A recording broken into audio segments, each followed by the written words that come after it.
Assalamualaikum warahmatullahi wabarakatuh. Alhamdulillahilladzi anzala sakinata fi qulubil mu'minin liyasdadu imanan ma imanihim. Asyhadu an la ilaha illallah wa asyhadu anna Muhammadar Rasulullah. Allahumma shalli ala Muhammad wa ala ali Muhammad. Ilahi anta maksudi wa ridhoka matlubi. Pemirsa Ermol TV yang dirahmati Allah, mari senantiasa kita bersyukur atas nikmat dari Allah Subhanahu wa taala yang telah dilimpahkan kepada kita. Dengan segala macam nikmat yang telah Allah beri kepada kita, semua itu dalam rangka untuk kita bersyukur kepada Allah, bukan untuk kita menjauhkan diri kepada Allah. Mudah-mudahan dengan syukur kita kepada Allah meningkatkan keimanan kita, Allah tambah iman kita, Allah tambah pula nikmat dan rezeki-rezekinya di muka bumi ini dari pintu yang tidak terduga-duga. Amin ya rabbal alamin. Allahumma sholli ala Muhammad wa ala ali Muhammad. Salawat dan salam kita haturkan kepada Nabiullah Muhammad. Semoga kiranya dengan salawat yang kita kirimkan, kita mendapatkan syafaat dan mendapatkan tuntunan dalam kehidupan ini, agar hidup kita semakin terarah, agar hidup kita semakin penuh makna, agar hidup kita menuju kepada kehariban Allah dengan husnul khotimah. Amin ya rabbal alamin. Pemirsa Ermol TV yang dirahmati Allah, dalam Quran surah Al-Baqarah perintah puasa Allah berfirman, A'udzubillahi minasyaitonirrajim, Bismillahirrahmanirrahim. Ya ayyuhalladzina amanu kutiba alaikumusiyam kama kutiba alal ladzina min qablikum la'allakum tattaqun. Dan pada ayat yang lain, A'udzubillahi minasyaitonirrajim, walitukmilul iddata walitukabbirullahu ala ma hadakum wala'allakum tashkurun. Yang artinya, hai orang-orang yang beriman, diwajibkan atas kamu untuk berpuasa sebagaimana Allah wajibkan kepada kaum-kaum sebelum kamu agar kamu menjadi bertakwa. Di ayat selanjutnya, di ayat yang lain pada Al-Baqarah ayat 158 yang kami bacakan tadi, Allah menyebutkan, dan cukupkanlah hitungan, sempurnakanlah hitungan itu pada bulan suci Ramadan, dan bertakbirlah kepada Allah sebagaimana yang ditunjukkan kepada kamu sekalian, agar kamu bersyukur kepadanya. Pemirsa Ermol TV yang dirahmati Allah, puasa sudah kita jalani kurang lebih 1 bulan. Dari awal Ramadan kita menyambut dengan sukacita, bertemu dengan Ramadan, meskipun dengan hati yang sedikit gelisah karena kondisi COVID-19 ini, yang dimana biasanya kita mengadakan buka bersama, taraweh di masjid, bisa seluruh aktivitas sholat ibadah kita di masjid, sekarang terpaksa tidak bisa kita lakukan secara bersama-sama, tapi kita lakukan tetap beribadah di rumah masing-masing, di tempat masing-masing. Alhamdulillah kita masih bertemu dengan bulan Ramadan hingga akhir, dan kita berharap kita masih dipertemukan dengan Ramadan selanjutnya di tahun-tahun yang akan datang. Alhamdulillah kita menjalani puasa dengan penuh perasaan yang sukacita. Bagaimanapun kita tetap bersyukur kepada Allah. Ini menunjukkan bahwa kita membaktikan diri sebagai makhluknya Allah, sebagai hambanya Allah, yang kita semua tidak lain dan tidak bukan hanyalah ciptaan yang semua skenario kehidupan alam jagat raya ini sudah diatur oleh Allah Subhanahu wa taala. Puasa mengajarkan kita menahan hawa nafsu dari makan, dari minum, hawa nafsu yang lain secara jasmaniah. Tapi juga paling penting dalam pembelajaran ibadah Ramadan ini, yaitu adalah bagaimana puasa menjadikan kita juga menahan hawa nafsu yang sifatnya ruhani. Bisa mengendalikan rohani kita yang sebelumnya berhura-hura, berpoya-poya selama bulan suci Ramadan, tapi justru dikontrol selama bulan suci Ramadan ini untuk senantiasa beribadah kepada Allah. Fokus kita menuhankan Allah. Namun demikian tidak jarang banyak di sekitar kita yang kadang justru bulan Ramadan justru menjadikan hawa nafsu dikendalikan di siang hari, tapi di malam hari tidak dikendalikan. Ini juga menjadi PR dan catatan kita hari ini. Pemirsa Ermol TV yang berbahagia, hakikatnya puasa adalah sebagai madrasah. sebagai jalan, sebagai metode, sebagai sebuah model pembelajaran untuk meraih takwa. Sebagai model di mana ujian itu bukanlah di bulan suci Ramadan, tapi puasa yang sebenarnya adalah di masa-masa 11 bulan yang akan datang. Itu adalah ujian yang sebenarnya, Ramadan yang sebenarnya, puasa yang sebenarnya. Bagaimana menahan segala hawa nafsu, baik secara jasmani maupun rohani. Maka dari ujian-ujian itulah kemudian diharapkan kita akan ketemu dengan bulan atau ketemu dengan hari, ketemu dengan perayaan yang fitri, Idul Fitri. Punya makna yang dalam. Bagaimana orang setelah menahan, belajar, menjalani sebuah proses ujian, kemudian kembali fitrinya pada momentum hari ini. Momentum Idul Fitri adalah bagaimana sebagai sebuah proses ujian. Tidak serta-merta orang yang menjalani ujian itu lulus, belum tentu. Tapi begitulah Idul Fitri. Yang rasa-rasanya kalau kita akan kembali ke fitri itu berat.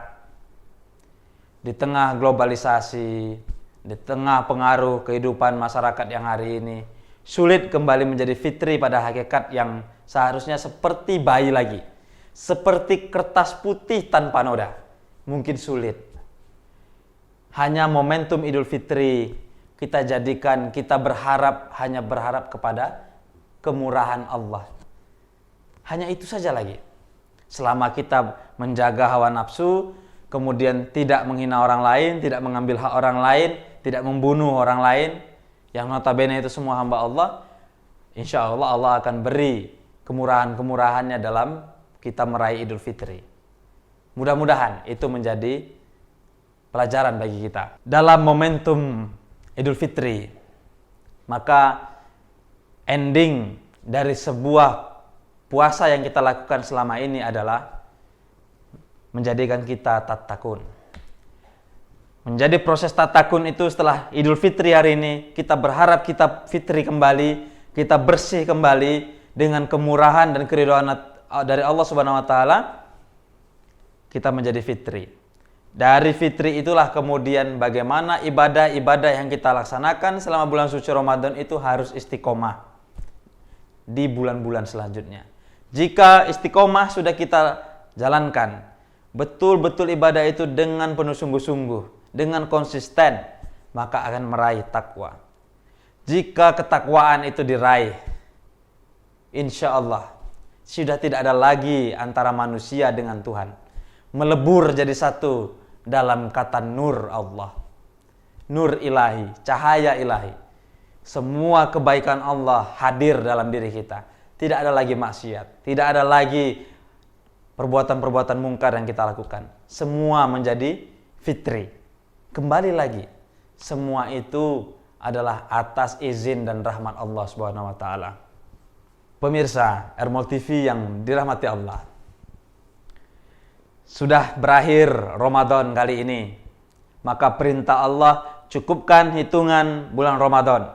Bila hilal sudah wujud, maka dicukupkan, kemudian bertakbirlah kepada Allah sesuai dengan petunjuknya yang diberikan kepada kita, agar kamu semua bersyukur kepada Allah, mengagungkan nama Allah.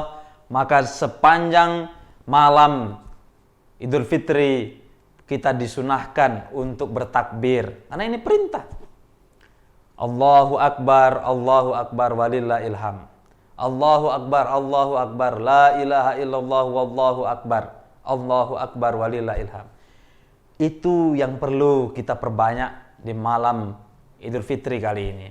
Sebagai introspeksi kita pertama, bersyukur kita atas nikmat yang telah Allah berikan selama bulan suci Ramadan.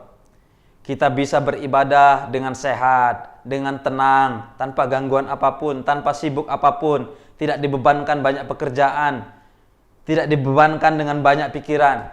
Kita bisa fokus ibadah. Alhamdulillah. Bersyukur kita kepada Allah.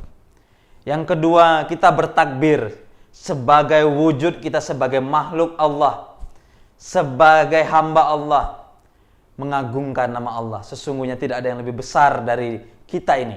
Tidak ada yang lebih besar di dunia ini. Hanya Allah yang maha besar di langit dan di bumi, yang memiliki seluruh alam jagat raya.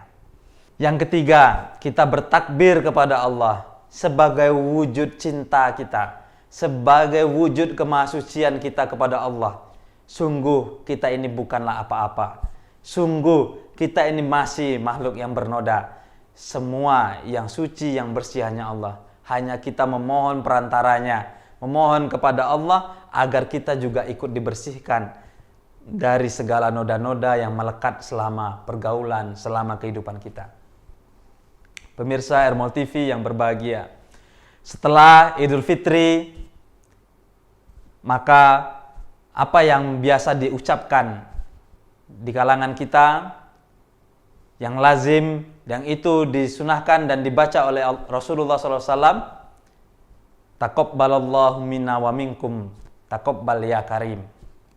Bersalaman dengan hati yang gembira, dengan hati yang suci, saling memaafkan, supaya semua kehendak kita itu dikabulkan oleh Allah Subhanahu wa taala. Momentum ini dilafazkan oleh Rasul ketika pulang dari perang Badar kepada para sahabat. Nahnu na'uzu minal aizin wal faizin. Kita menjadi orang yang telah kembali dan beruntung. Apa maknanya? Kita sudah menang dalam perang yang kecil. Selanjutnya yang paling penting adalah jihad yang paling akbar, yaitu jihad melawan hawa nafsu. Maka momentum Idul Fitri ini, orang menyebutkan minal aizin wal faizin, itu semua dalam rangka kita baru saja melewati momentum perang di bulan Ramadan, berpuasa menahan hawa nafsu, menahan lapar dan haus. Jika itu hanya kita lakukan, maka tidak beda kita dengan puasanya binatang.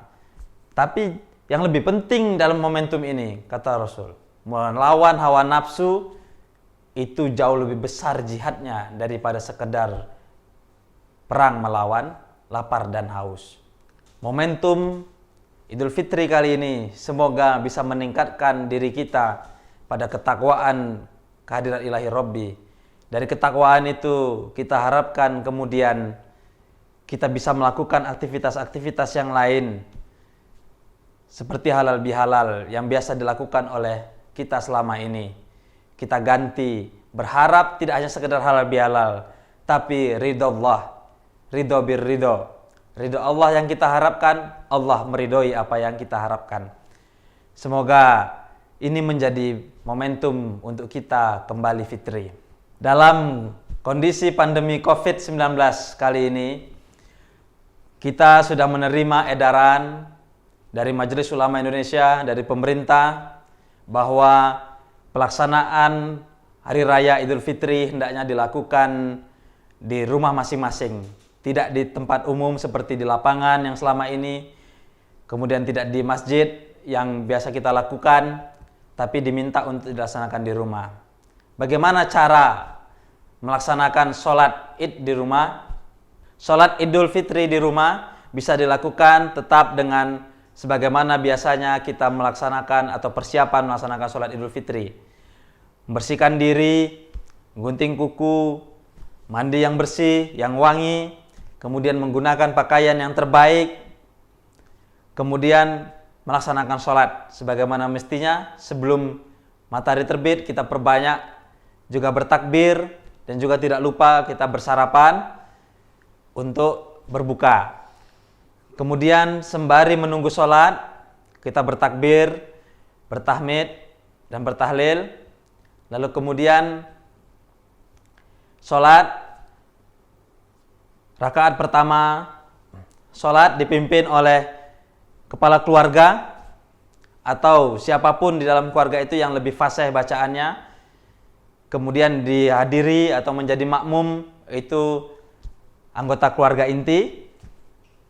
Kemudian imam memimpin sholat Id dengan rakaat pertama yaitu 7 kali takbir. Di sela-sela takbir semua membaca subhanallah walhamdulillah wala ilaha illallah wa akbar. Pada takbir pertama itu 7 kali takbir. Di sela-sela takbir membaca subhanallah, walhamdulillah, wala ilaha illallah, wallahu akbar. Kemudian membaca Al-Fatihah, kemudian membaca surat Al-A'la kalau mampu atau bisa membaca surat yang lain. Kemudian sholat seperti biasa. Pada rakaat kedua 5 kali takbir. Di sela-sela takbir kembali mengucapkan subhanallah, walhamdulillah, wala ilaha illallah, wallahu akbar. Begitu setelah selesai sholat id, disunahkan imam untuk khutbah singkat bagi keluarganya. Tata cara dalam khutbah itu memperbanyak takbir, perbanyak tahmid, membanyak tahlil, banyak tasbih, kemudian di akhir membaca doa tanpa perlu duduk di antara doa. Langsung saja setelah khutbah membaca doa, kemudian diakhiri dengan salam. Nah, itulah tata cara dalam pelaksanaan sholat id di rumah sebagaimana yang kita biasanya lakukan kalau di masjid dan di lapangan. Semoga keprihatinan kita terhadap COVID-19 ini bisa mengantarkan kita menjadi insan yang kamil, menjadi manusia yang mulia, manusia yang bertakwa, manusia yang senantiasa mendekatkan diri kepada Allah. Dan tidak lupa di doa ketika khutbah id hendaknya juga diselipkan doa agar kiranya COVID-19 ini bisa segera hengkang dari bumi persada Nusantara ini. Amin ya rabbal alamin. Fa'tabiru ya ulil absar la'alakum tatakun. Aqulu qouli hadza wa astaghfirullahalazim. Nasrun minallah wa fatun qarib. Assalamualaikum warahmatullahi wabarakatuh. Saya Imam Ahmad Amin Abdul Razak dengan ini mengaturkan taqabbalallahu minna wa minkum taqabbal ya karim minal aizin wal faizin. Apabila terdapat kesalahan dan kekhilafan selama ini, kami mohon maaf lahir dan batin. Selamat Hari Raya Idul Fitri 1441 Hijriah 2020 Miladiah. Assalamualaikum warahmatullahi wabarakatuh.